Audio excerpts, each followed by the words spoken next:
अभी तक की कार्रवाई कहाँ पहुंची?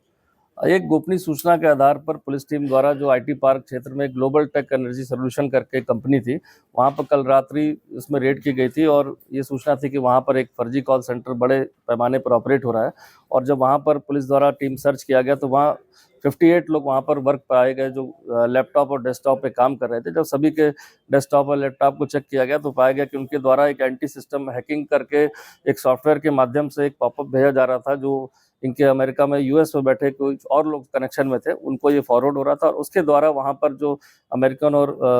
कनाडियन सिटीजन्स हैं उनके जो लैपटॉप और डेस्कटॉप पर कि वायरस आ गया या उनका सिस्टम हैक हो गया, उसको ठीक करने के लिए उस पर पॉपअप भेजा जा रहा था और जो भी ट्रांजैक्शंस के पेमेंट हो रहे थे वो डॉलर्स में वहां अंकित करके अलग से मेंटेन हो रहा था। क्योंकि प्रथम दृष्टया जो टीम गई वहां पर टेक्निकल टीम द्वारा जब सभी डेटा देख लिया गया तो ये पूरी पुष्टि हुई कि ये फर्जी कॉल सेंटर इस तरह से यहाँ से जैसे पूर्व में ऑपरेट होते थे इस तरह का यहाँ पर पाया गया। और इसमें उन 58 के अलावा 8 लोग ऐसे मिले जो विभिन्न प्रांतों के थे, जो अलग अलग कैपेसिटी में उसको वर्क कर रहे थे। जैसे आप कहेंगे डेस्क हेड कहेंगे या मैनेजर कहेंगे, जो डायरेक्टली इस पूरे सिस्टम को ऑपरेट कर रहे थे। ये 8 लोग अलग अलग प्रांतों के, गुजरात, बंगाल, महाराष्ट्र, बिहार के थे। और तो कहीं ना कहीं से पूछताछ में पता चला कि ये इंटरस्टेट गैंग इस तरह का बना हुआ था और ये वहीं, और जो 58 लोग थे वो भी इन्हीं प्रांतों से, गुजरात, नॉर्थ ईस्ट और कुछ उत्तराखंड के भी बच्चे थे इसमें। और इस तरह के लोग को वहां पर एम्प्लॉय करके लालच देकर इसमें काम चल रहा था। पूरे मौके से जो हमारे टीम ने उसमें किया, उसमें 81 जो है हमारे लैपटॉप थे जो यूज हो रहे थे, 29 डेस्कटॉप लगे थे, साथ ही साथ विभिन्न राउटर्स 5 उसमें बरामद हुए, जिसके माध्यम से सारा ये खेल चल रहा था। तरह तरह के इसमें हमें वहाँ पर आपके सॉफ्टवेयर ऐसे ऐसे गैजेट्स और जो पता चले जिसके माध्यम से सिस्टम को वो वहाँ पर एक्सेस लेते थे, जिसमें क्विक एसेट, लॉगिन, गो शेयर करके थे, जिसको माध्यम से जो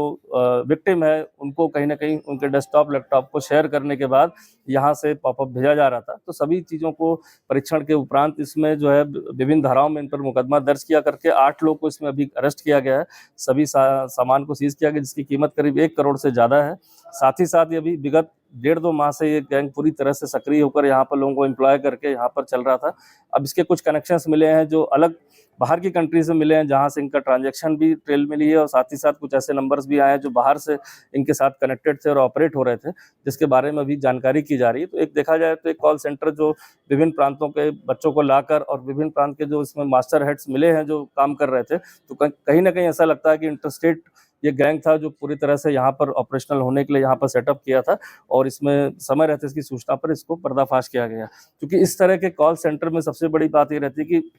विदेशी नागरिकों को ठगने के साथ ही साथ ऐसे कॉल सेंटर्स कहीं ना कहीं साइबर फ्रॉड में भी इन्वॉल्व होकर इंडिया में भी ऐसे अपराधों को कारित करते हैं, जैसे पूर्व में भी ऐसी बात प्रकाश में आई है। तो उस एंगल को भी हमारी टेक्निकल टीम चेक करेगी कि क्या इन साइबर, कहीं ऐसा तो नहीं कि इंडियंस को भी साइबर फ्रॉड के तहत यहाँ से ऑपरेट किया जा रहा हो। ये सभी चीज़ इन्वेस्टिगेशन के अंदर है। इसमें प्रथम बार जो है बीएनएस के तहत धारा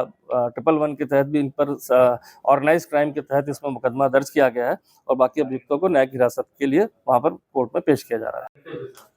इसके अलावा उसमें 8 लोग थे, उनको अरेस्ट किया गया है, जो उसमें डायरेक्टली पूरे सिस्टम को चलाने में विभिन्न कैपेसिटी में काम कर रहे थे, चाहे वो मैनेजर के रूप में हो, चाहे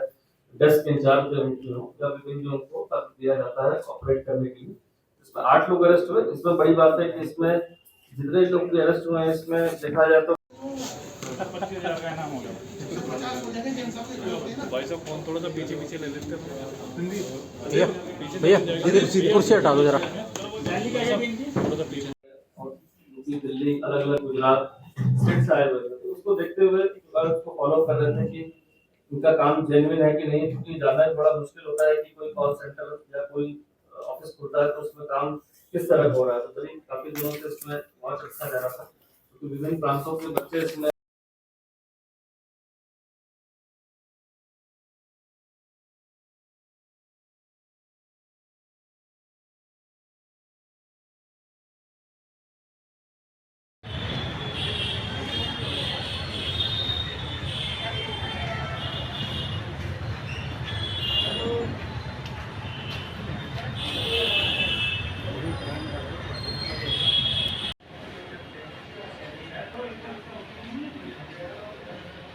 ये कहाँ गया?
इनमें क्या क्या है?